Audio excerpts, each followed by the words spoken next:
Ready to go? Yeah. Alright, camera rolling? Sound recording. Oh wait, yep, camera's rolling. Yep. Alright, roll frame. Yep. Alright, take one.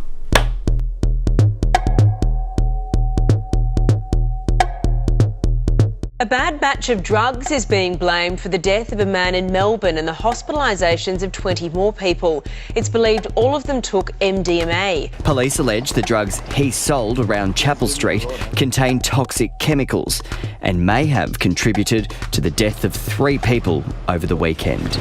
The French national, who is in Australia on a working visa, was arrested at the Revolver Upstairs nightclub. Police claim more than 20 people overdosed on the weekend. 5 of them had been at Revolver. The venue said in a statement, these drugs can cause violent reactions, severe hallucinations, and may result in death. A batch of drugs like this generally will take a long time to disappear from a scene. Now, MDMA is a very popular drug. We're aware of that. Just say no. Just don't use drugs. Drugs are bad. We've been trying that message for 50, 60 years or so. It has not reduced the amount of drugs that Australians take. In fact, Australians take more MDMA than any other country per capita in the world. You know, we are the ecstasy kings and queens of the world.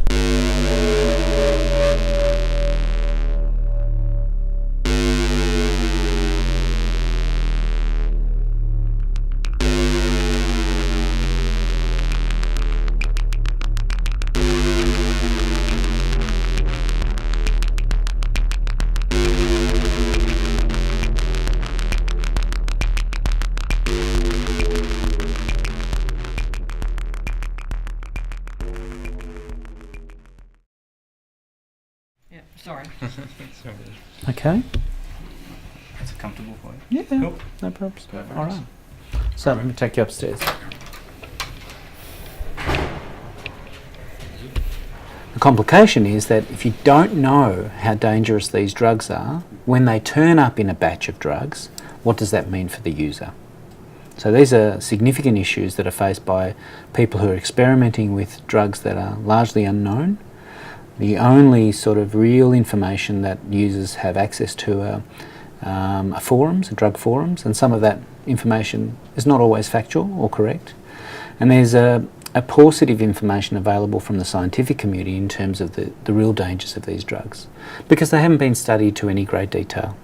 The focus has been on trying to measure these drugs, but we really don't know pharmacologically how they affect someone's brain, how they affect their heart, how they affect their ability to breathe or function normally. Some of these drugs are really potent and toxic, but some of them are quite useless. And often they will come in a batch and you don't know which drug is in which batch. You know, we all wanted to get pretty messed up that night, so we organised through our mate to pick up a bunch of what we thought would be caps. And when our friend met up with the dealer, he thought we meant pills instead of caps. And so we're like, oh, okay, sure, so we'll just take them anyway, you know, it's whatever. And I remember the pills, they were white with a Soviet Union sigil on them. Yes. Yeah. That's insane. Hammer and sickle and everything, man. Yeah. And I had to work the next day, so I thought, fuck, it's already 3 in the morning, I should just crash in bed, I'll just go to bed. And this is where I start to sort of feel the effects of what I'd just taken. So I went into bed, I turned the lights off and I get into bed. I started feeling really restless and like kind of unwell, sort of, like there was just this feeling that something was not right. And then I opened my eyes and the layout of my room was just not right. Like the walls weren't connecting at the right angles. I had this Andy Warhol artwork up in the center of my room of a gorilla, and his face is just moving about and just, I was just like, this is not happening, like this can't happen, this is fucked up. And then that's when I just went into panic mode. So I started like really hyperventilating, like breathing heavily. And then I get up, jump off my bed, and I just see my chest just sort of like pop out like that. So drug users do have a level of understanding about some of these, but only when they know what they're getting. So if you don't know what is in a particular ecstasy pill, you assume that it will be ecstasy, but that's not always the case. And we do know that through our own work here over many years that ecstasy isn't ecstasy always. It can contain things like morphine, where a user thinks that they're getting a stimulant but they're actually getting a depressant drug, and mixed with other drugs that can lead to serious issues. So the consumption of alcohol with some of these depressant drugs can lead to drowsiness, unconsciousness, positional asphyxia, and sometimes death. The one thing that really was like unsettling about the whole situation was how like weak and brittle your body felt. Like your bones, my bones felt like toothpicks. Yeah. Like I felt like they'd snap at just like the slightest bit of pressure. And like Felt kind of defeated. yeah, we were sitting there for what felt like hours, just like saying to each other, comforting each other, saying, "Don't worry, man, we're gonna get through this." It felt like a weird, like psychedelic hell, if that makes sense.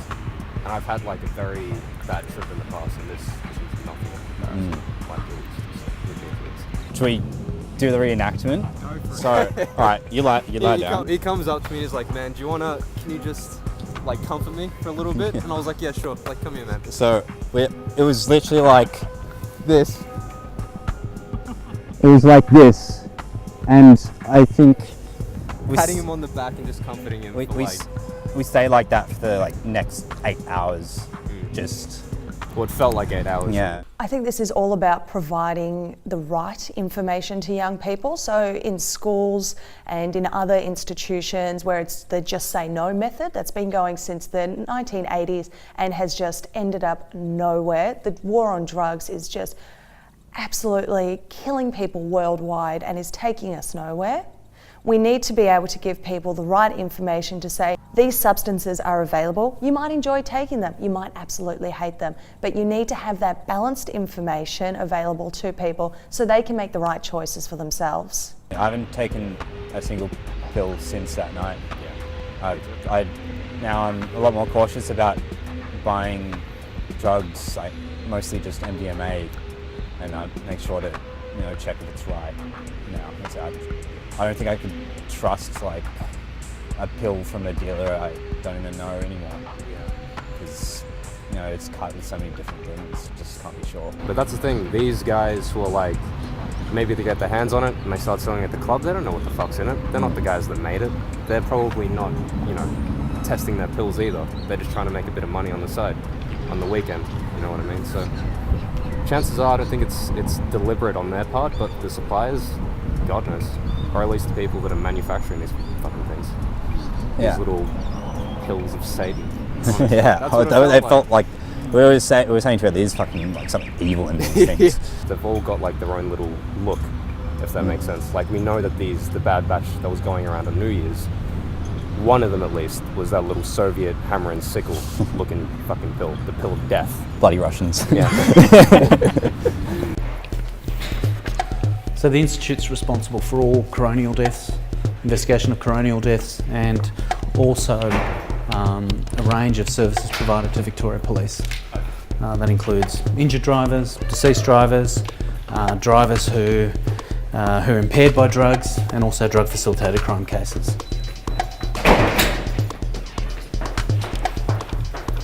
There are not many overdoses from ecstasy per se. I wouldn't say it's a safe drug, but there aren't all that many deaths associated with ecstasy unless taken in overdose. What my understanding is, in this batch of ecstasy, there were other products found, such as 4-fluoroamphetamine, otherwise known as 4FA or FIFA or Flux, as it's commonly known on the street, combined with another drug called 25C Nbomi, or the N-bomb type drugs. Now, 4-fluoroamphetamine is a stimulant. It's quite a strong stimulant. It's similar to methylamphetamine. And 25C Nbomi is a hallucinogen, so a very potent hallucinogen. That was a drug designed by a pretty amazing chemist called Alexander Shulgin, who developed some of these psychoactive drugs to see whether they had any therapeutic effect. None was found for these drugs, but they are still around and they're still manufactured illicitly. So this is a working laboratory. We have some 35 people here undertaking a range of tests for coronial cases and also police cases. So most of these rooms contain highly specific and sensitive instruments that are used to measure drugs and poisons. Yep. So we've got good experience in being able to detect drugs and developing our appreciation of some of the newer drugs. So the new synthetic drugs that we spoke about, we're trying to increase our capacity to test as many of those as possible. Yep. Which is why people take them, because they remain largely undetectable. And if you're working, there are places that do test for drugs. Not all workplaces will test for these drugs or can test for these drugs.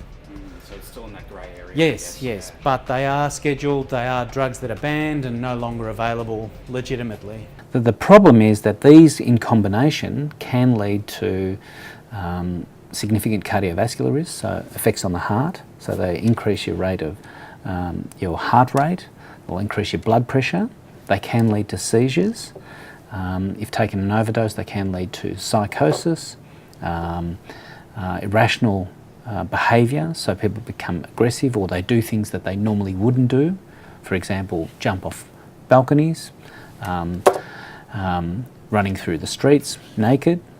So these drugs have significant adverse effects, but we know that they also can affect your heart and your brain function, and they can lead to death. We know that from overseas that these drugs in combination have led to deaths, and drugs in their own right have also led to people dying. So when an ecstasy user thinks that they're buying ecstasy, end up getting a combination of a stimulant and a hallucinogen, and they're potent drugs, that's where the problems arise. And had those users known that potentially that bad batch of ecstasy contained these, I suspect that most of those users wouldn't have actually taken those drugs. So these form part of the illicit group. So we have laboratories here that conduct, scientists that conduct a whole range of tests, not only in blood, in urine, but also in hair. So drugs stay in hair for a long time. If you've got very short hair, it means that we've only got a small window of opportunity to test whether you've used a drug in the last month or so. But if you've got really long hair, then you've got years potentially where you can detect drugs in someone's hair. It's like rings in a tree. So we have another laboratory here. We share the laboratory with another scientific area, but all the toxicology and pill testing can happen using highly sensitive equipment called mass spectrometers. So we've got some of those in here.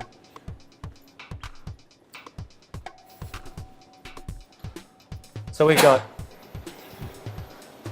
come through, just carry on. So these instruments here, these are liquid chromatographs mass spectrometers, and they are highly sensitive pieces of equipment that are used to essentially get a fingerprint of the drug. So we know that it's methamphetamine, or we know that it's ecstasy, or we know that it's cannabis.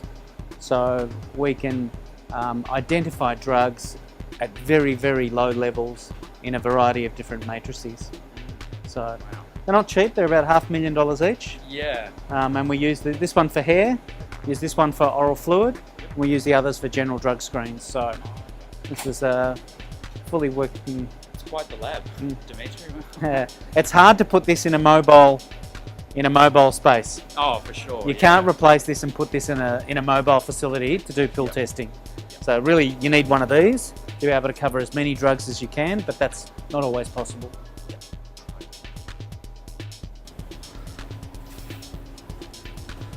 So we have a number of other instruments. These are gas chromatographs, so these would be available at pill testing sites. Yep. They're a lot easier to operate and don't require as many attachments. mobile. Yeah, so we do blood alcohol analysis here, we do some general drug analysis, but it's hard to replicate a large laboratory like this in a mobile space. You can get small mobile laboratories that have good capacity now to pick up a range of drugs, but it's almost impossible to replicate a laboratory facility, you know, at a venue or at a party. I guess for budget reasons as well. Yeah, it's cost. The cost of running sheer cost of running a laboratory, ensuring that the instruments are up and running, that they're calibrated, that they're working well. That requires a degree of stability in the environment. That's totally understandable. Yeah. All right. Yeah. So the Victorian Police are pushing the idea of using bushfire alert type messaging system that'll be used to warn bars, pubs and nightclubbers of dodgy drugs and overdoses. What's your opinion on this approach? Well, that's the one good thing that they've said. So any form of early warning system, because we know that they could have done that in January this year when those people died. We know that they could have put out an alert.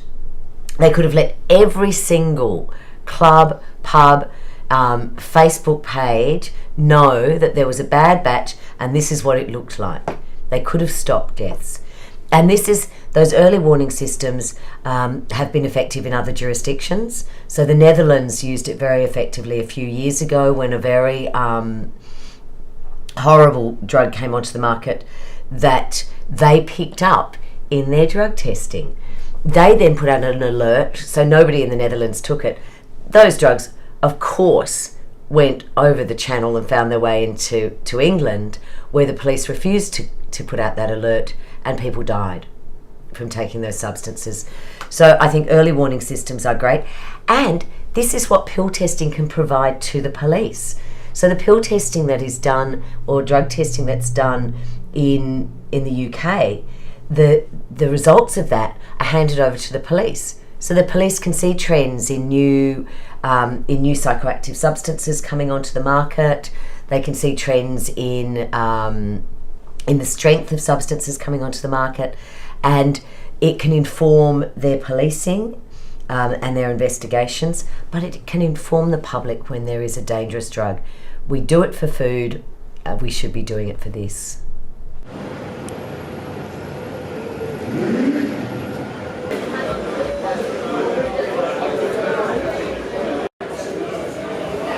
When you're out and about on a Saturday night in Prahran or Chapel Street, you might encounter the police and sniffer dogs as part of Operation Safe Night.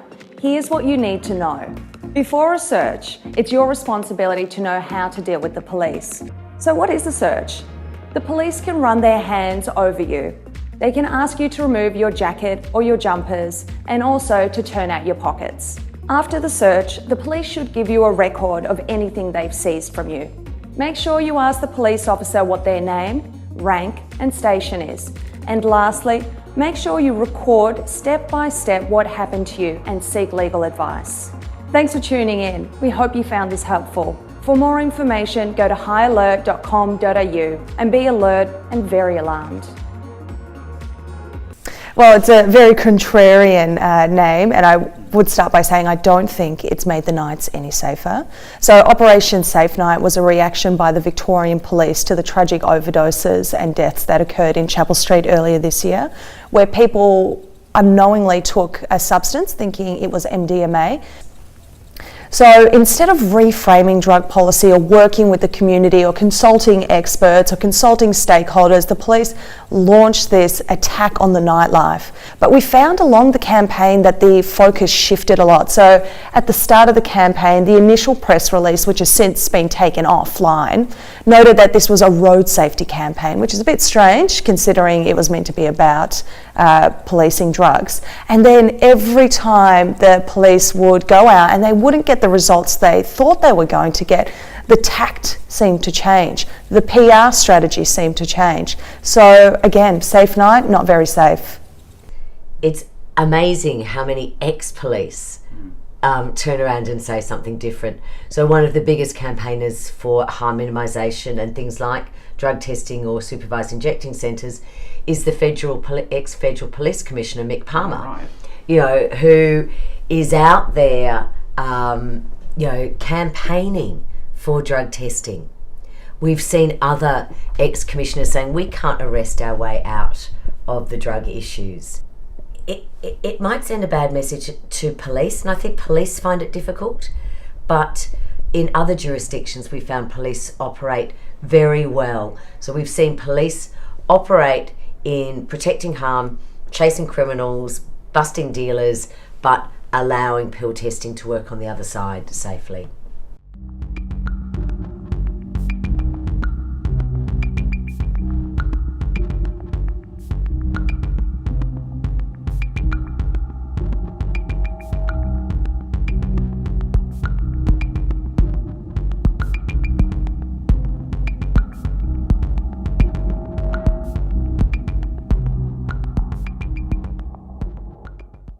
So my research over the last year and a half has actually been focused specifically on the impacts of things like sniffer dogs in harm reduction.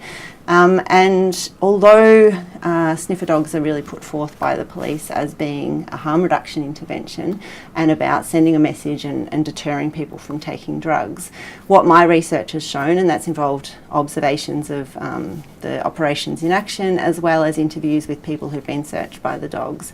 And what my research shows, and it backs up some earlier similar kinds of research, is that the drug detection dogs are not deterring people from taking drugs whatsoever.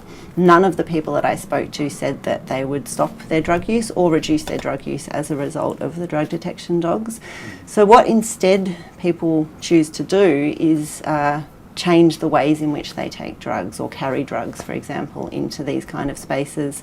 So everyone I spoke to talked about the kind of different sorts of adaptations they would do in response to the drug dogs, all of which, or nearly all of which, actually increase harms rather than decrease harms. So people talked about, for example, having experiences where they would panic on seeing the drug dogs and take all of their drugs at once, which of course raises big risks of overdose and potential overdose fatalities. Other people talked about doing things like preloading, so taking their drugs before arriving at a festival or nightlife precinct, stashing drugs internally, so in internal anus, vaginal cavities, for example, things that they wouldn't have normally done before the drug dogs being there. Others also talked about switching to drugs like GHB and acid, which, for example, are not as easily detectable or not detectable by the drug dogs. Those kinds of changes in drug use practices can pose particular risks because certain drugs like GHB are far less easy for people to ensure that they don't overdose, especially if they're less familiar with using those drugs. And other people talked about buying drugs inside festivals or premises rather than bringing in their own drugs from a known supplier, which again raises other kinds of risks to do with overdose and other accidents and injury. So unfortunately, the Operation Safe Night will change, I believe, based on my research at a whole range of other festivals.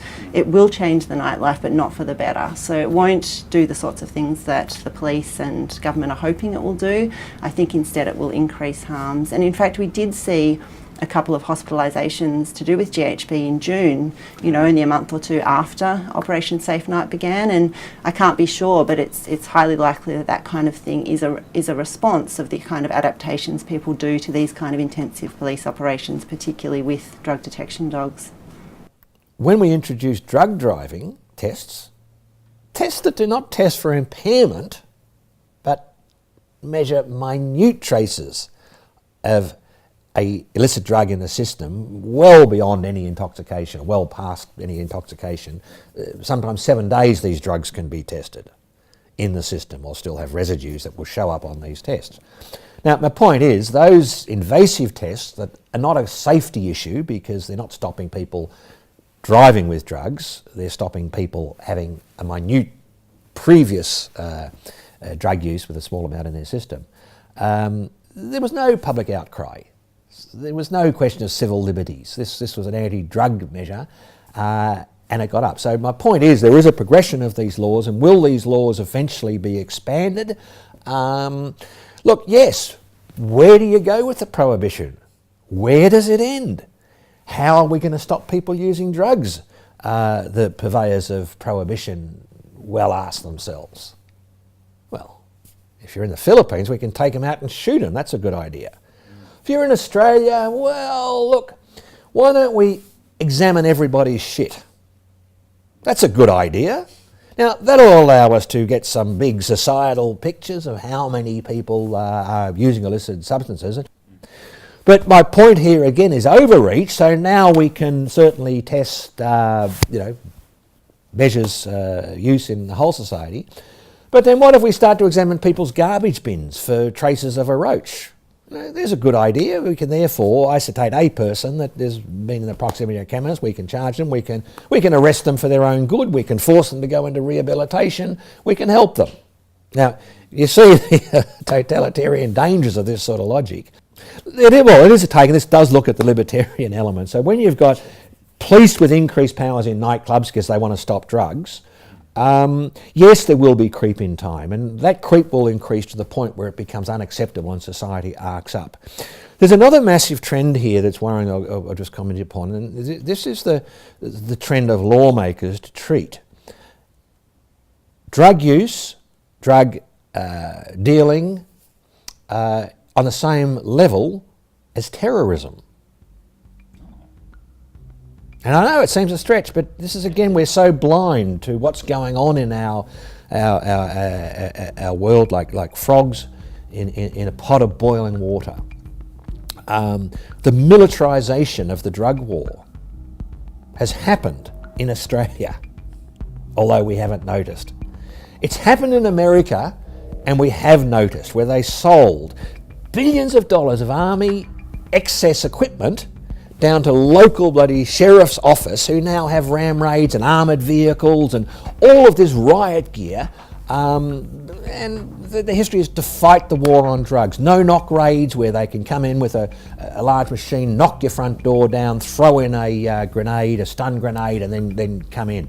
All on the name of information about drug use. So the war on drugs has been militarised on every level, and these encroachments on civil liberties, certain areas where you have no right to resist a search, and I'm talking invasive searches here. These are cavity searches as well. If the police can put a case that there is some suspicion. Well, what's suspicion? A dog blinking at you could be indication of a suspicion. So the human rights and the liberties angles of the prohibition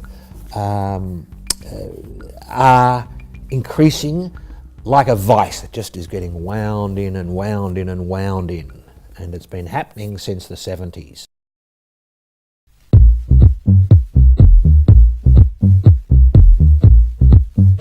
No hammer and sickles.